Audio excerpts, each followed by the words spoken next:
Dr. Davis, welcome to Food Integrity Now. Thanks, Carol. Thanks for having me back. Yes, I think you have been on Food Integrity Now. I think this is the fourth time.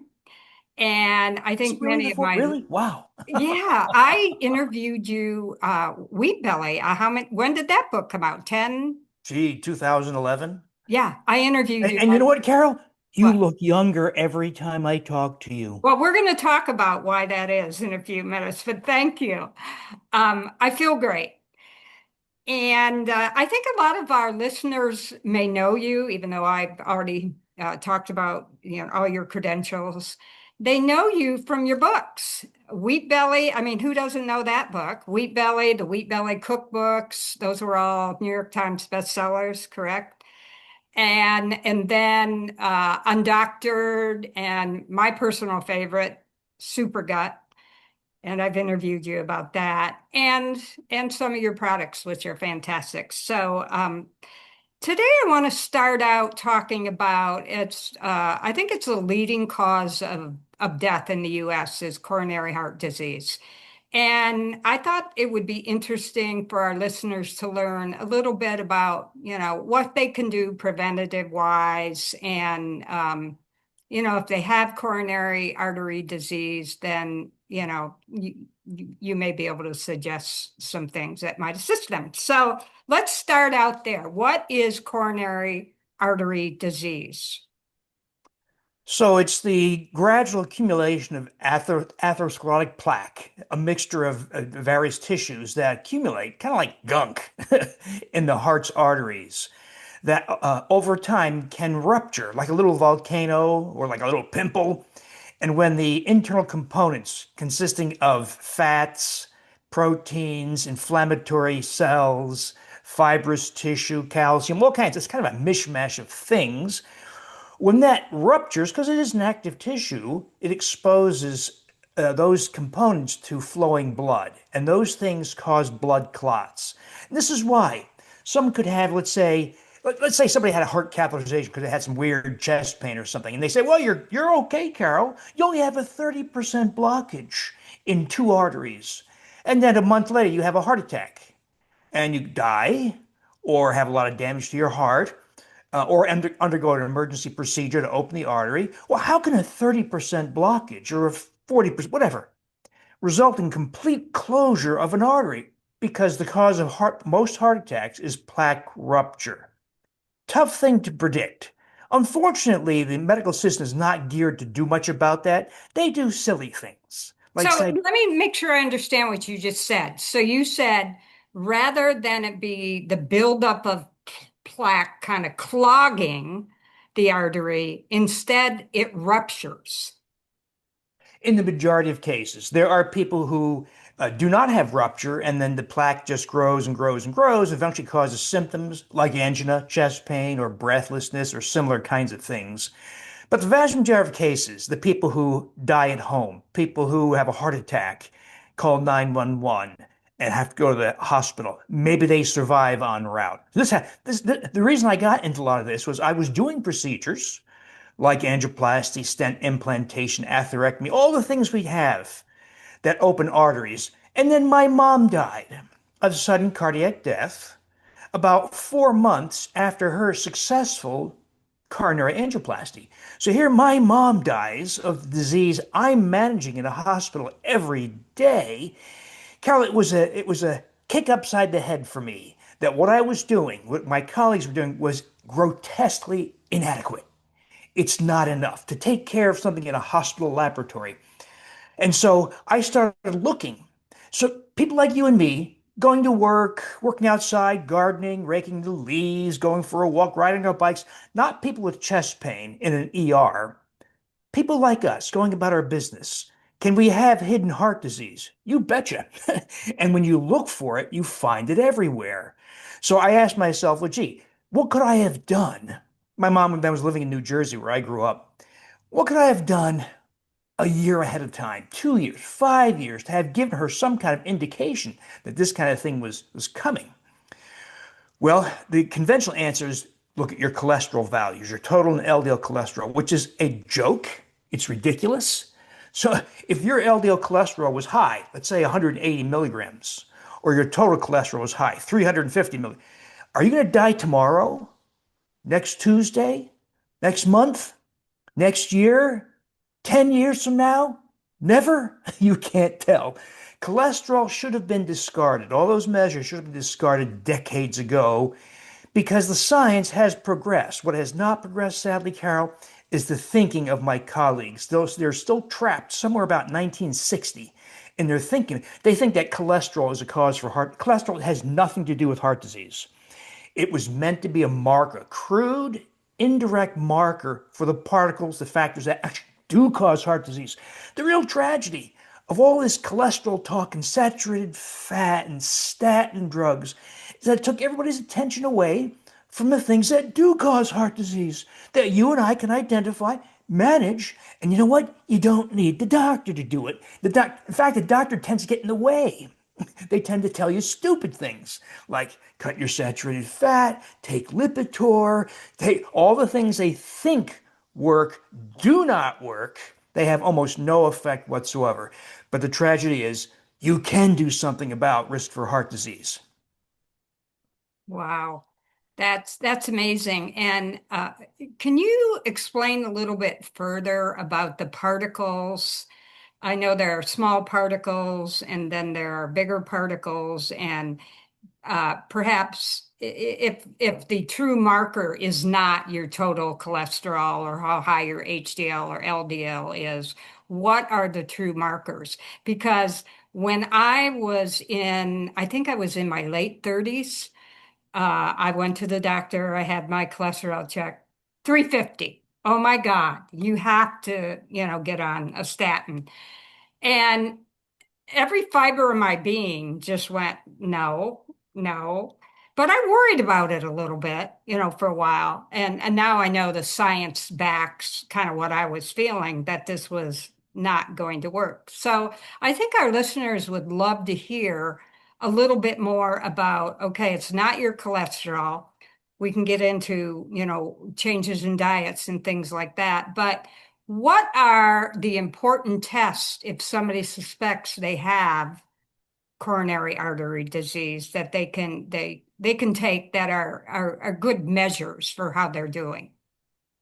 So it starts with a big, thick black magic marker that you use to cross out your cholesterol values and ignore them because they're not. Now I'm over exaggerating. I'm exaggerating a little bit. I'm exaggerating a little You bit. made the point well, though. Actually, the triglyceride value in a standard cholesterol panel is helpful because triglycerides are a marker. They themselves don't cause heart disease, but they're a marker for the particles, the lipoproteins, the fat-carrying proteins in the bloodstream that actually do cause heart disease. And so triglycerides are a great marker, very reliable, by the way, for a class of particles called very low density lipoproteins, VLDL. They're low density because they're filled with fats. So fats are a way of your body's transacting energy, but fats can't float freely in the bloodstream. You know how you have salad dressing and the aqueous, the water and vinegar goes to the bottom and the oil goes to the top. So oils coalesce. They're low density and coalesce. So if we had fats or oils circulating freely in our bloodstream, it would plug up your organs and you would die within seconds. It would plug up your brain and your heart and your leg. You'd fall apart. So fats can't float freely in the bloodstream. They have to be attached to something that makes them soluble in an aqueous environment, plasma, blood plasma. So the liver packages all fats into lipoproteins. So for instance, that VLDL particle is packaged with a protein called apoprotein B, and it solubilizes. And there's some other changes also to make this thing soluble in the bloodstream. Well, VLDL, made by the liver, is a very potent cause for coronary disease. But even more concerningly, that VLDL particle, very rich in triglycerides, low density, filled with triglycerides, interacts with LDL particles, not LDL cholesterol, the indirect crude marker for LDL particles, but LDL particles themselves. So those VLDL particles interact with the LDL particles transfers those triglycerides. And then there's a series of enzymatic reactions that make this LDL particle rich in triglycerides small and dense. And that little nasty bastard is the cause for coronary disease, along with VLDL. Now, this whole process of the liver making VLDL and then the conversion to small LDL is amplified by inflammation, insulin resistance, which is now ubiquitous because stupid dietary guidelines and predatory practices by the food industry have caused Americans to become almost all resistant. And to make matters worse, virtually all modern people have developed some degree of disrupted gastrointestinal microbiome, dysbiosis, but specifically SIBO. And that also amplifies the liver's production of VLDL, thereby small LDL. So now try to educate John Q. Primary Care or even a cardiologist on this is how heart disease is really caused. They don't want to hear it. They've been told by the sexy sales rep that all you need to do is prescribe drugs to reduce LDL cholesterol. They're trapped in 1960s, 1970s thinking because the pharmaceutical industry did so well. They just passed, Carol, $1 trillion from one class of drugs. So they've made so much money. They entertain, they heap all kinds of lavish gifts on my colleagues. Why would they give up this thing? But Yeah. all the while, 80 million Americans take a statin cholesterol. 80 million Americans, it has not resulted in a reduction in cardiovascular events. That's why your local hospital may have added a $100 million new wing for cardiovascular care because it's the engine that it's the primary driver of revenues for my colleagues and for the hospital system. Why would you turn off this spigot of rich revenues? And so there's this quiet indifference to really understand the causes of heart disease. Because if you're making $1 million a year as a cardiologist, why would you want to stop the disease? Why would you want to put a stop to it? So there's this very silent indifference, which is, in my view, criminal. It Yeah. shouldn't be this way. It should be about health. And the sad truth is, it's very easy to take control of heart disease. It's easy to take control of heart disease. So give us some ways that we can do that. So that liver process that makes VLDL particles, very low density lipoproteins, that's the process is called de novo lipogenesis. All that means is making new fats. De novo, new lipogenesis, making new fats. Okay. What does the liver need to make new fats? Carbohydrates and sugars. Right. And the primary carbohydrate is the amylopectin A of wheat and grains. That's a carbohydrate unique to wheat and grains. Many things in wheat and grains are indigestible, only partially digestible, but the amylopectin A is the exception. It's very digestible, and the liver is very good at converting the amylopectin A of wheat and grains, along with sugars, sucrose, glucose, fructose, to these triglycerides and thereby VLDL particles. And those processes I mentioned, insulin resistance, inflammation, disrupted bowel flora, and endotoxemia, those things all amp up de novo lipogenesis. Well, if the starting point is the amylopectin A of wheat and grains and sugar, eliminate wheat, grains, and sugars. And when you do that, you turn off liver de novo lipogenesis. You'll see this reflected, by the way, Carol, in your standard lipid panel, your cholesterol panel. So let's say your starting triglycerides are 235 milligrams. You do this, your triglycerides are now 44 because you turned off the liver's capacity to create these triglyceride-rich particles. Mhm. So that's a big start. When you go wheat, grain, and sugar-free, you turn off liver de novo lipogenesis for the creation of VLDL. Insulin resistance recedes, inflammation recedes.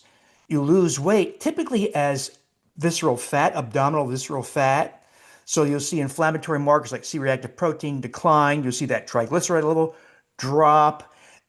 You'll see small LDL, the primary driver of cardiovascular risk, drop from a high number, let's say 2,400 nanomoles per liter. If you did an NMR, nuclear magnetic resonance panel, that's one of the methods to measure lipoproteins, NMR. Let's say it starts at 2,400 nanomoles per liter, particle count per volume. You go wheat grain and sugar free, it typically drops to zero. It's not like a drug where it goes down 20% or 30%. It goes typically to zero. So the diet, powerful start. Now think about that, Carol. It means that the diet that has been advocated for decades, cut your fat and saturated fat, eat more healthy whole grains, everything in moderation, causes heart disease. That is the state of affairs we have where conventional advice is not only ineffective, it actually causes the diseases they were supposed to be preventing. Now, there's more you can do. There's a lot more you can do. Well, What a business plan they had. And you know, it's working quite well. it's sad to say, Carol. It Yes, is you're right. sad to say, but yeah, Yep. We've debated for 20, 30 years the value of omega-3 fatty acids because there have been clinical trials. First, there was epidemiologic evidence that cultures who consume a lot of fish had fewer cardiovascular events, heart attack, sudden cardiac death, etc. And then several clinical trials came out, and there were a lot of varied results, but there were a lot of methodologic problems with those trials. Low dose, too short a time to watch, not weight adjusting. And there's a lot of nutrients we take need to be adjusted to weight, especially now that we have an obesity crisis. That is, let's take vitamin D for instance. If you're a 120-pound woman and you take 6,000 units of vitamin D, your 25 hydroxy vitamin D blood level will go, say, from 12, which is very low, to 73. Perfect nanograms per milliliter. But what if you're a 240-pound woman, which is common? Your level goes from 12 to 31, well below my target 70. So a lot of clinical trials in nutrients suffer from this effect. Methodological flaws, including failure to factor in weight adjustment. Well, yeah. this is true for omega-3s also. The bigger you are, the more you need. But now we have three wonderful studies. I'm so impressed that my colleagues did this, like Dr. Matt Budoff at UCLA. He's done a lot of incredible work on this CT heart scans and coronary calcium scores. It's a way to track coronary atherosclerosis. And three trials now, like the HEART and the EVAPORATE trial, shows that higher doses of omega-3s, typically more than 3,300 milligrams of EPA and DHA per day, not only reduce cardiovascular events, but facilitate regression, reversal of coronary atherosclerosis. But most interestingly, especially the fatty or lipid components. And that's important because that's the stuff that ruptures. Mm. So, omega-3 fatty acids, we now have clear cut, solid evidence after 30 years of debate that higher doses actually cause regression or reversal of coronary atherosclerosis, but specifically the fatty elements. Let me Now, ask you a question about the omega-3s real quickly. Because I know our listeners are just excited about this information. But there are some not so good omega-3s claims, I mean, products in general, and then there are better ones. And how do they distinguish that? this was a really big problem about 20 years ago when you could go to the pharmacy and buy fish oil. You open it and you smell, oh, it stunk Yeah, like dead yeah, fish, yeah, right? yeah, So thankfully, you can still get those crappy products. But for the most part, the industry has cleaned up. A lot of the companies have cleaned up their acts. So you could use services like Consumer Lab. They test fish oil for contaminants, mhm, mercury, oxidative breakdown products. But there's a very simple test you can do. Smell it. Good, high quality fish oil will be fishy, yes, but it won't be disgustingly fishy. If it stinks like dead fish, don't use it. That's oxidized. yeah. So the mercury is not an issue in fish oil. It's the oxidative byproducts. So smell your fish oil. And by the way, it should be both EPA and DHA. We Okay. have this really silly situation where there's a pharmaceutical preparation that's pure EPA, high dose EPA. And that does work to facilitate coronary plaque regression. But think about this. It's the DHA that protects your brain from cognitive impairment. And that evidence is solid, Carol, very solid. Yeah. DHA is one of the very few things that actually does protect your brain. There's a lot of garbage things out there. People claim protect your brain, they don't. but DHA does. Evidence is quite solid. Well, if you take that pure EPA product, you have to add fish oil to get the DHA. So it's Okay. Well, should it be from small fish? Like I've heard like krill and or does it matter? no, the krill industry is guilty of a lot of deception Okay. because the EPA DHA content of krill oil is very low. You'd literally have to take the entire bottle every day Okay. to get sufficient quantities of EPA and DHA to achieve coronary plaque regression and reduction of cardiovascular events. The good thing about krill, it has astaxanthin, the carotenoid astaxanthin. Yeah. That's why it's so red. Yeah. But unfortunately, the krill industry, in their eagerness to take some of that fish oil market, say idiotic things like our krill oil is 40 times more potent than Yeah. fish oil. Yeah. What they're referring to is the astaxanthin carotenoid is an antioxidant. What antioxidant is there in fish oil? There is none. It's just EPA DJ. So they made a false claim. A lot of people believed it. Uh, this is a problem, Carol. There are dishonest people in the pharmaceutical industry. Sad to say, there's a lot of dishonest people in the nutritional supplement industry too. Yeah. You So have to we be a all sleuth these days and do your research. exactly.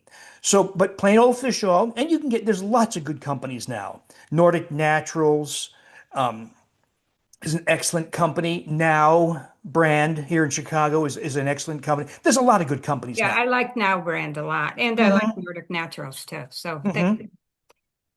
And how many milligrams? Like I weigh 125 pounds. So just as a base, like what would I need? So it looks as if the minimum dose for genuine effects, whether it's preservation of cognitive health, reduction of cardiovascular events, facilitation of reversal of coronary atherosclerosis, protection from stroke, all those things, takes a minimum of about 3,300 milligrams per day. I like more. I personally take about over 4,000 a day.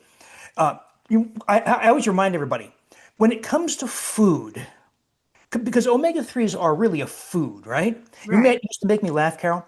People would say, I think extra virgin olive oil is good for you. Oh, yeah, it is. Yeah. So I take a 50 milligram capsule every day. And they pay all this money. And of course, how much olive oil, extra virgin olive, is good for you? Well, we're talking about huge amounts, right? It's a Right. food. Whenever we talk about food, we typically have to talk about gram or kilogram quantities. Yeah. And too often with nutrients from food, we're talking about milligram quantities, a thousandth less. So 3,300 milligrams is really 3.3 grams. When you think about it, it's a teensy weensy dose. People think it's a lot, but because it's a component of food, what if I said you can have steak, Carol, but you're only going to have 5 grams? You can have that much. Yeah. Yeah. Yeah. That's interesting. Well, that's good. That's a good kind of tidbit information so that people can figure out how much they need. That rule of thumb, Carol, has served me well whenever you think about the dose of things. So, Yes. one of my favorite topics is hyaluronic acid. Yeah. Lots of ladies know about it because they say, "Oh, don't tell me about hyaluronic acid. I know all about it. I apply it as a serum right here, and it reduces my crow's feet." Well, I say to them, where's it supposed to? Where are you supposed to get hyaluronic acid? You're supposed to get it from animal products like stomach and brain and skin and liver and heart. Well, most Americans have abandoned consumption of organ meats, or they throw away the carcass after they bake their chicken or whatever, or Oh they, my God. or even, I love chicken skin so much. or even worse. They sell boneless, skinless chicken breast. Oh, they I throw know it drives away. me crazy. I'm like, where's the skin? Where's the bones? Right. So, so the modern diet is hyaluronic acid deficient. Why is that important? Well, it's so interesting, Cal. Hyaluronic acid is one of the rare fibers from animals. Of course, most fibers come from plants. Right. But hyaluronic acid is one of the rare fibers that comes from animals, skin, organs, etc.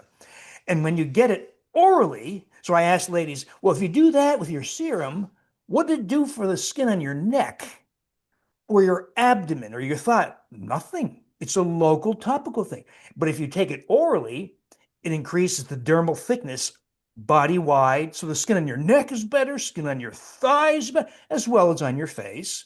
Yeah. The hyaluronic acid in your reproductive organs, uterus, cervix, vagina, they're largely hyaluronic acid. How about the lubricant in your joints or the collagen in your joint cartilage? Those are all either made of hyaluronic acid or the hyaluronic acid encourages collagen production in joint cartilage. Your arteries are aligned with hyaluronic acid.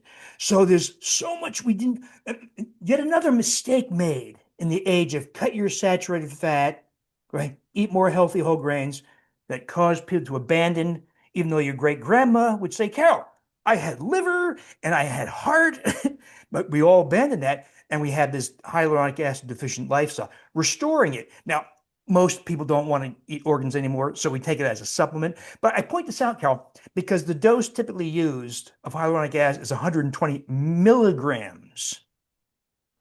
Well, if it's a component of food, maybe we should think about gram quantities. No one's done that yet. That science is not. I've been trying to get some of our studies with higher doses of hyaluronic acid. We haven't done that yet. But I do suspect that we could get a real bang out of higher intakes of hyaluronic acid. Yes. And that's in one of your products, which I absolutely love. And you mentioned that you think I look younger than I did last time we spoke. And I'm not kidding, people. I take his product called Gut to Glow, and it has made such a difference in how my skin looks. My skin glows more. My skin is, I have less wrinkles.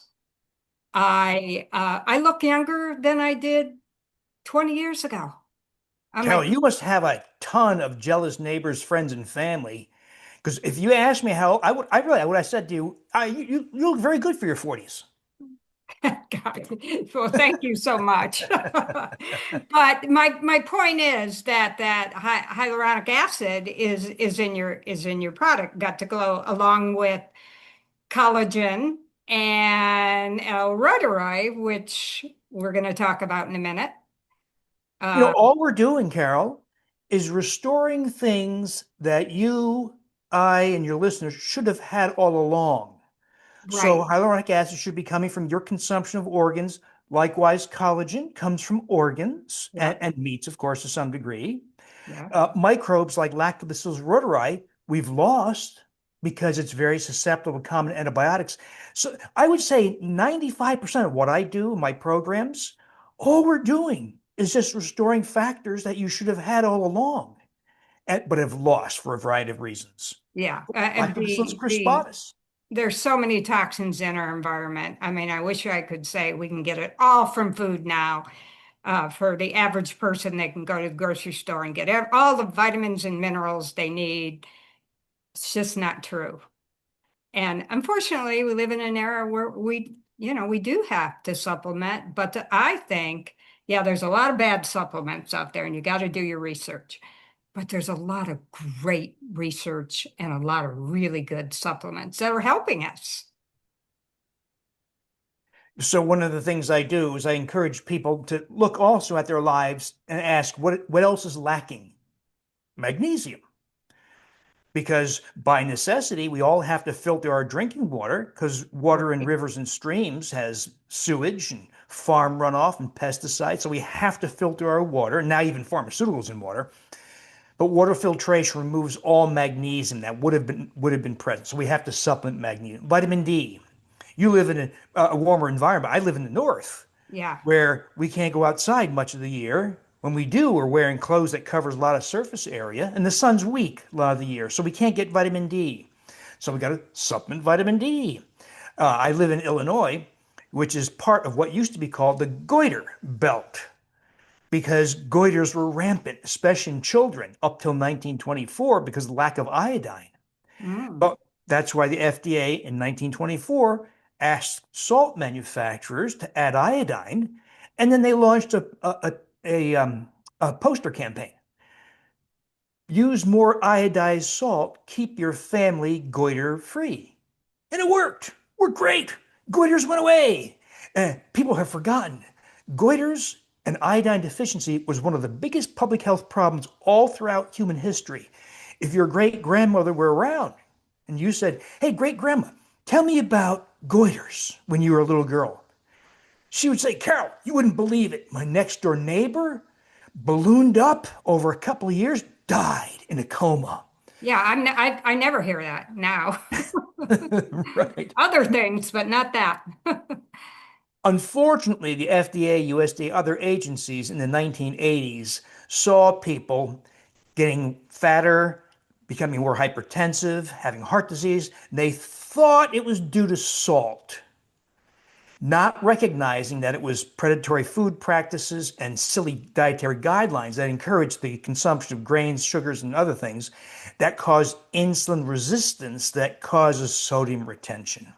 So Wow. they blamed the wrong thing. They blamed salt rather than this disruption of diet. And that's why they tell us, cut your salt back. Even the American Heart Association to this day, contrary to the evidence, still says 1,500 milligrams of sodium per day is all you should get, which, by the way, good evidence, it actually increases the death rate. This is the status quo for dietary advice now. Diet advice that actually increases the death rate. So, what we That's do so interesting because I do testing on some of my clients. I'm able to order different functional tests, and I do the mineral and heavy metal hair tests as a baseline. And on the mineral side, every single one of my clients has been low in sodium. hmm. So, they go, but I put salt on things and stuff, but it's just interesting. So we encourage, and I learned the hard way, Carol, years ago when I first started doing my programs at my office. No wheat, no grains, no sugars, vitamin D, magnesium, omega-3 fatty acids, iodine, some other things. And they would come back and they say, "Hey, I did it. Thank you. I lost 23 pounds in the first 4 weeks." No, no joke. Yeah, But I passed out twice in the first week. It became clear that when you fix your diet, a lot of people diurese. They lose a lot of water and salt. So of that 23 pounds or whatever they lose in the first month, a lot of it's water yeah, because it's inflammatory edema. But you have to compensate in it because the vascular space, the contents of your bloodstream, goes low and you get dehydrated essentially, and you can pass out. So I learned long ago if you do these things, first anticipate it, get people off their blood pressure medications, or at least start to wean them off, get them lower. Not all drugs can be stopped right away, but some drugs have to be weaned, like beta blockers. And I tell them to salt their food and salt their water, or else you could pass out from low blood pressure. yeah. That So is conventional interesting. advice Yeah, I put salt in the morning. I drink my warm lemon water to start my day before I do anything. And many mornings I just put some salt in it too. It just makes food taste better too. yeah, I it does. cringe to think of the days of low sodium diets, Carol. It's still around for some people, where food tasted, oh, Yeah, and, food is one of the great pleasures of life. yeah, And if you it can't is. stand it, Yeah. So, and when you were talking about iodine, one of the best ways to supplement that is through kelp, right? Kelp tablets. yeah, all the iodine in the world is concentrated in the oceans. Okay. So coastal populations that rely a lot on seafood or seaweed, typically don't have to supplement iodine. Like if you lived in Japan, for instance, or China, coastal China, Yeah. where they eat a lot of seaweed, seafood, they don't need. In fact, they have the opposite. They have iodine toxicity sometimes, Yeah. like on the island of Hokkaido, Yeah. one of the northern islands in Japan. They get somewhere around 30,000 to 40,000 micrograms of iodine. They have a lot of problem with iodine toxicity. Yeah. But we have, especially in inland territories or mountainous territories where there's very little access. Now we have more access because we have grocery stores and Whole Foods market, all kind of stuff. But it wasn't that long ago. It was hard for people to get seafood or seaweed, and they would develop iodine deficiency. But so kelp, yes, a very easy, inexpensive way to get a variety of. One of the things we don't know is there a form of iodine that is preferable by your thyroid and other organs? Because there's potassium iodide, there's potassium iodate, sodium iodide, sodium iodate, molecular iodine, I2, and iodinated proteins.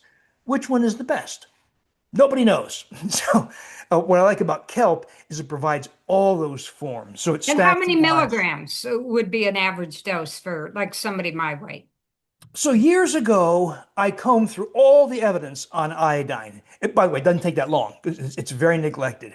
And if you find an iodine expert, I did find some. I said, hey, thank you for all your science. What's your personal view? What's the ideal intake of iodine? What they said to me? We have no idea. So let's look at the RDA, the recommended daily allowance from the set by the FDA and other groups. They say 150 micrograms per day is adequate. Where'd they get that from, Cal? Where did they get that? Well, that came from years ago in answer to the question, what quantity of iodine is needed by an adult to not have a goiter? Well, not having a goiter may not be the same as optimal thyroid health. So I asked that question, and there's really not a lot of evidence, but I think it's around 350 or 400 micrograms per day. So when somebody buys kelp, it'll say something like this: sea kelp or whatever, 30 milligram tablet. On the back, it should say each 30 milligram tablet provides whatever, 150 micrograms of iodine or 300 micrograms of iodine. Okay. So that's what you need to know. So I've been advocating about 300, 350, 400 for years.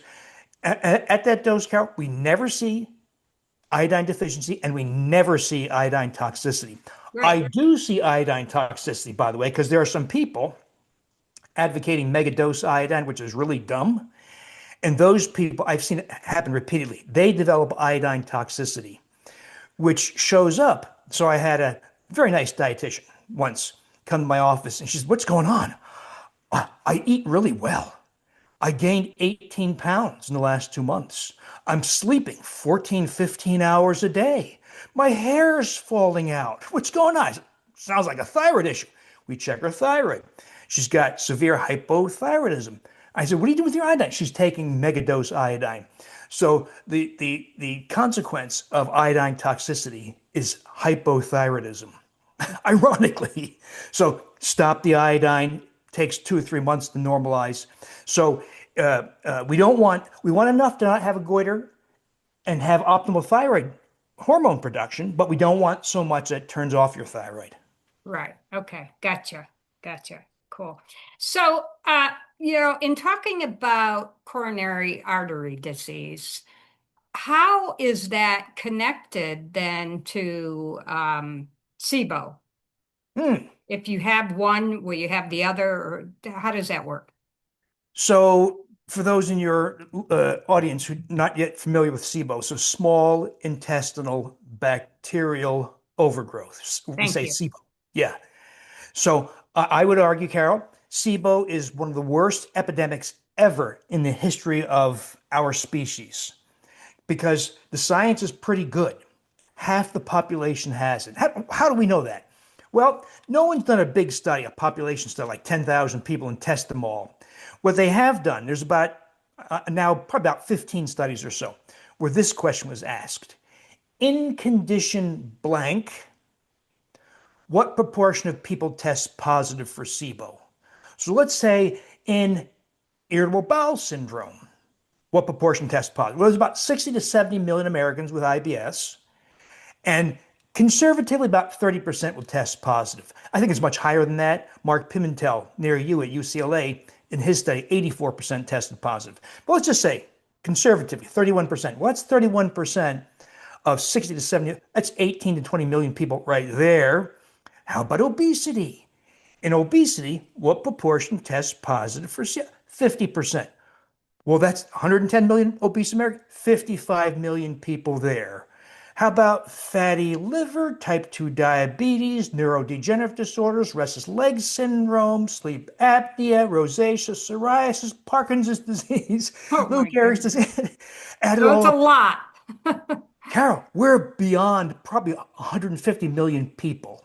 There's overlap, of course. Yeah. Obese type 2 diabetic with fatty liver, yes, but you can see this is not rare. I didn't believe it at first, Carol. I refused to believe it until I got my hands on this.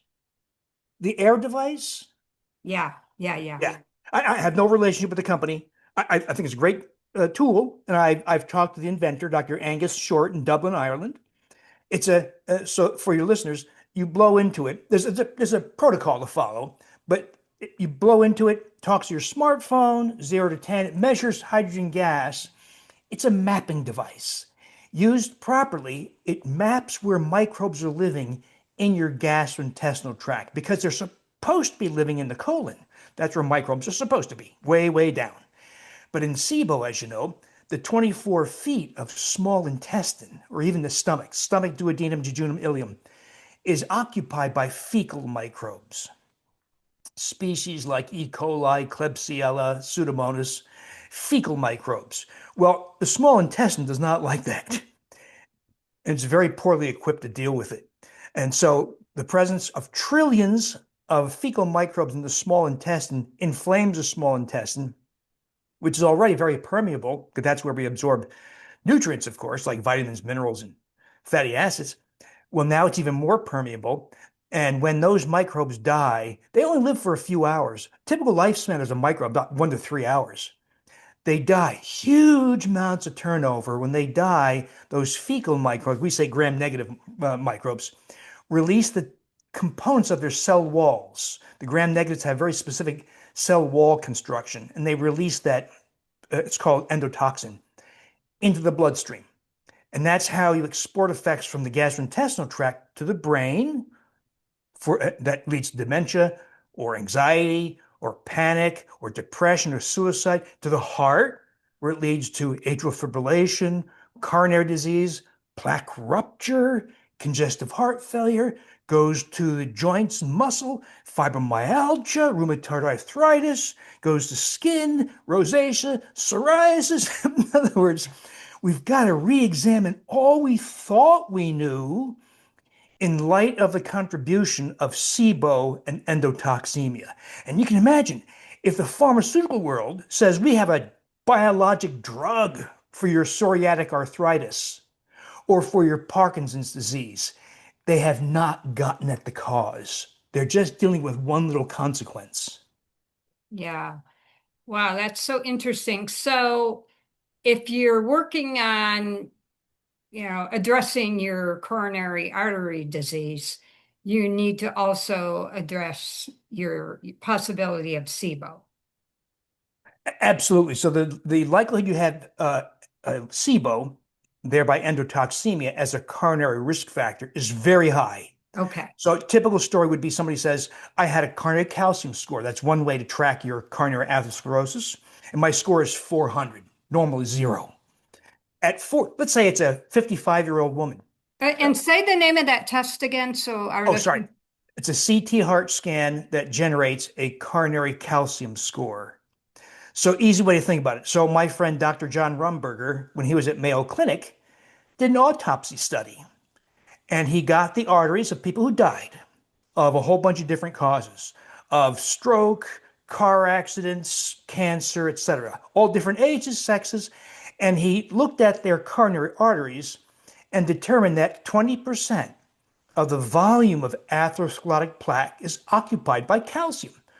Well, you can quantify calcium in living people. And that led to CT heart scans. Dr. Arthur Agatston of South Beach Diet fame, he invented the equation, the way to quantify and calculate how much calcium there is. It's called an Agatston score now. Mhm. This is sort of 30 some years ago. I opened a heart scan center 30 some years ago, this way back when. And it's a way to track. So let's say you're a 55-year-old woman and your score is 400. It's very high for a woman. That tells you, it's a crystal ball, Carol. At 400, you have about 6 years, 7 years before you die, have a heart attack, or develop symptoms like chest pain and breathlessness sufficient to justify stent implantation or bypass surgery. So 6 to 7 years. So we help publish these data. What if that woman does nothing, which is stupid, right? But let's say she did nothing. How fast will that score increase? 25% per year. There's a Wow. dozen studies documenting it. What if, and this is what we did way back 30 years ago. What if we say, okay, Carrie, you're going to take baby aspirin, going to cut the fat and saturated fat in your diet. We're going to put you on a high dose of Lipitor, and you're going to exercise. How fast will that score increase? 25% per year has zero impact. This has been borne out about a dozen studies now. It does not work. Yet my colleagues, Carol, to this day, call it optimal medical therapy. Oh, It's wow. almost a cruel joke. So we had to figure out how to put a stop to it. Well, now it's become clear. There are things you can. So higher dose omega-3 fatty acid causes regression, especially of the fatty components that rupture. Okay. Vitamin D blocks the further accumulation of calcium, can even cause resorption of calcium. Then all the other things we do, and we see all the time drops in coronary calcium scores. Score Wow. of 400 is now 293. You don't have to get back to zero, by the way. Just stopping it from going up, and your risk for bad things is about zero.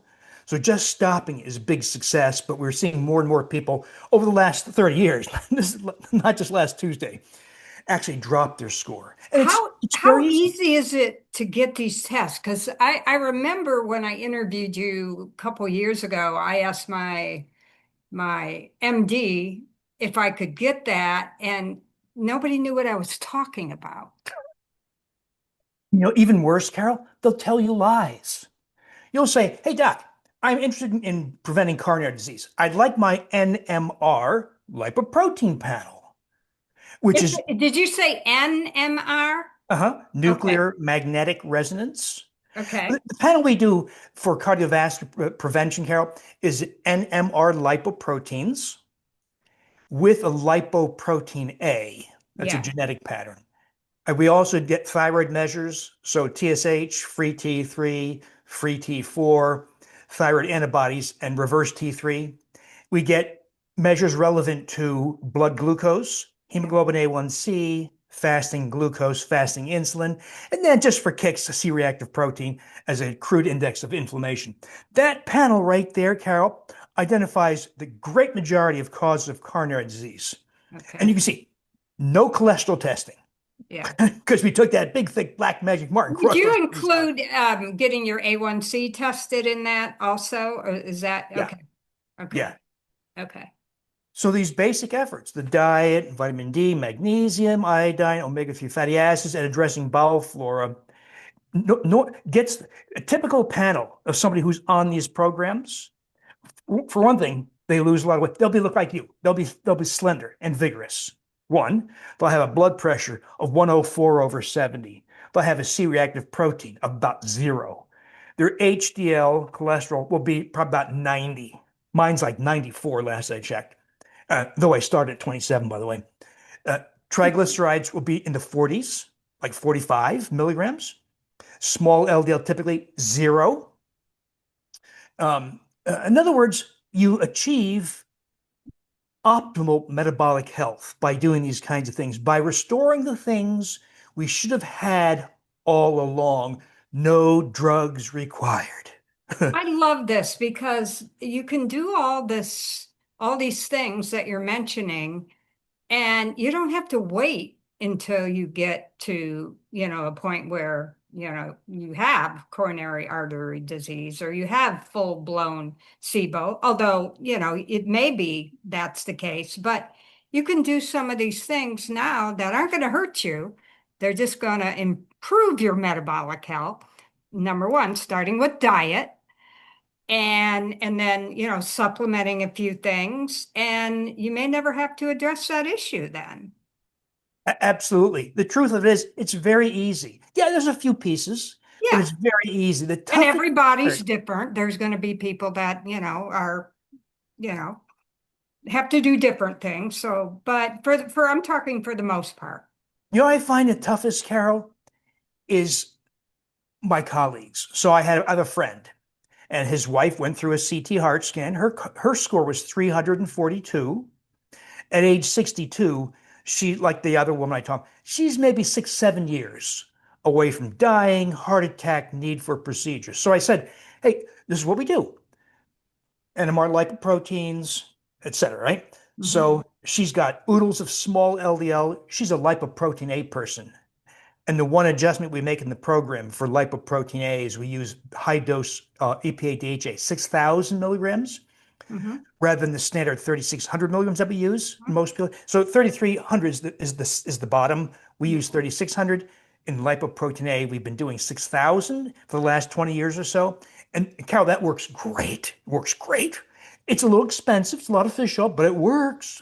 Yeah, And I of mean, course, it's better than having a heart attack and yeah. dying, you know. So I told him, my friend, and vitamin D, iodine, right? High dose fish oil for her lipoprotein A, the diet. Well, they have a friend who's a colleague of mine, but he's conventional. And he said, "Oh, that's stupid. All you need is baby aspirin Lipitor." And and so they stopped all the stuff. So I had to tell him, hey, you just signed your wife's death sentence or need for procedures or something bad. So I find the toughest part of all this is going against this deeply ingrained way of thinking among my colleagues who will say things like, well, no, we know that Lipitor works. It does not work. The evidence is quite clear And actually, it has side effects. and has some nasty side effects. Yeah, Exactly. yeah, yeah. So, I just really encourage people to just do your research and, just don't take your doctor's word for it verbatim. You got to engage in the process. I think we're so used to with the medical industry over the years of just the man in the white coat knows everything, and if he says to take this drug, then that is what I need to do. And that's not necessarily the case. I'm not saying all drugs are bad. Sometimes they're necessary, but a lot of times the pharmaceutical industry does not have your best interest at heart. No, no. They want to fill their pockets, and it's very sad, but true. And I think most people know this. They just do. I should mention, Carol, because if you go to the doctor and you say, hey, doc, I think I have SIBO. He says, what are you talking about? You say, well, I've got bloating and diarrhea, and I've had some recent issues. I'm gaining weight, my blood glucose is going up. And he says, oh, it's in your head. Don't waste my time. Yeah. Or did you consult Dr. Google again, Carol? Yeah. Right? Oh, yeah. Or some other stupid answer. Maybe this doctor is a little better informed and says, well, let's put you on rifaximin. Maybe test for the SIBO, which you can do, or put you on this drug called rifaximin, which is about 55–60% effective in eradicating SIBO, though it typically recurs within months. So I was very disappointed by that. And I hate, Carol, if antibiotics are part of the reason we got here, made this Yeah. mess of SIBO, you're saying an antibiotic is part of the solution? I have a hard time with that. Yeah. So I asked this question. Well, okay, if you've got SIBO and you take a commercial probiotic right off the shelf, what's the chance it goes away? Very low. So I asked this question. What if we chose microbes that are known to colonize the small intestine, that's where SIBO occurs, and are known to produce bacteriocins? These are natural antibiotics that some microbes produce that kill the species of SIBO. So I chose three. I chose a strain of Lactobacillus reuteri, a strain of Lactobacillus gasseri. Those two colonize the small intestine and are vigorous producers of bacteriocins. I originally chose Bacillus coagulans as a third. I replaced it more recently with Bacillus subtilis because it's a little bit more reliable and it's a better producer Did you say subtilis? Bacillus? looks like subtilis, subtilis. Okay. So we ferment it using my method of prolonged fermentation, 36 hours at human body temperature. You can either do them individually to get the highest counts or all three together. You don't get as high a count, but it still works. And so far, it has been incredibly effective in normalizing breath hydrogen gas if you're going to test it. So I have a clinical trial, should be starting soon to validate this, two trials actually to validate this. But so far, Carol, people make this It's not yogurt, of course. It looks and smells like yogurt. They make this, what I call SIBO yogurt in their kitchen. It's inexpensive. You have to source the microbes the first time, and then you make future batches from little of the prior batch. So it's very inexpensive. You do And this it's and really show. easy to get the recipe. It's all over the internet. I'll leave the link on the show page to it too. But yeah, it's pretty simple to make, and it doesn't cost much to make. And other fermented foods are very helpful too. And I know you list a lot of recipes in Supergut on how to ferment different food. So I have a question. We recently were making tomatillo salsa on our farm. We had 20 pounds of tomatillos. So Wow. we thought we're going to make tomatillo salsa. And I said, let's ferment it. And I was wondering, how would we do that using one of your products? Could we do it with your my Roy, which is your product, which I love, or your newest one called, and I'm probably going to pronounce it wrong, Crispastus? Crispatus? Crispatus. Could we use a capsule of that, and how would we do that? Do you know? Yeah, there's a general rule of thumb to be aware of. Think of microbes that we're going to be fermenting as either human body temperature microbes, like Rotari and Crispatus, or room temperature microbes. These are other microbes like Leuconostoc mesenteroides or Pediococcus. So if you ferment sauerkraut, for instance, or kimchi, those are room temperature fermenting microbes. So that's why you can just make sauerkraut run your kitchen counter. You can make kimchi on your kitchen counter. They're happy at about 70 degrees Fahrenheit. The Rotarize, Crispatus, and some of the others like higher temperatures to Okay, reproduce. so that answers my question then. So you may have to heat your tomatillos. That's the problem. Sometimes when you heat fruit or vegetables, they break down somewhat. Yeah. So you may have to expect that, or use a room temperature fermenting microbe. Easy cost saving maneuver, Cal. Buy something that's already fermented. Like you go to Whole Foods maybe or Trader Joe's and you see some fermented sauerkraut. Take some of the brine, put it into a jar of your tomatillos, top it up so there's no air at the top, Right. and then let it sit in your counter for peppers probably take about a week or two, something like that. You want to see it fizzy, you want to have it kind of effervescent, Yeah. but it costs you almost nothing. Buy Yeah. that, buy that sauerkraut or fermented pickles, whatever. You can get starter cultures also, but Hmm. an easy way is just buy something that's previously fermented, use some of the juice, and it ferments for you. Yeah. We ended up we did ferment it, but we used salt to ferment part of it because we kind of experimented. And then the others, we canned this and we never heated it or anything. And the other thing we used some whey from raw goat milk. Mm. And they both worked. And but we found that we couldn't we let it ferment too long the first time. I think we went like 4 or 5 days, maybe 5 days. It was a little too long. So the sweet spot for this was 3.5, to 4, Mm. because it started to get a little moldy. So, but Mm. anyway, I was just curious. We wanted to try your product and we couldn't figure out how to do that. So you answered the question. But so people are buying my Rotaroy to make this yogurt, right? Yeah, that's one of their choices. Uh-huh. Yeah. Now, the product that I currently take is the Gut to Glow that has the Lactobacillus rhodori collagen hyaluronic acid in. Um, you can't use that to make the yogurt, right? Because it has the other things in it. You can. You can? Yeah, just one capsule. It'll be a little bit funky because the astaxanthin, the carotenoid, will make it kind of pinkish the Yeah. first batch. But Yeah. if you make future batches from little of the prior batch, it'll lose that pinkish coloration.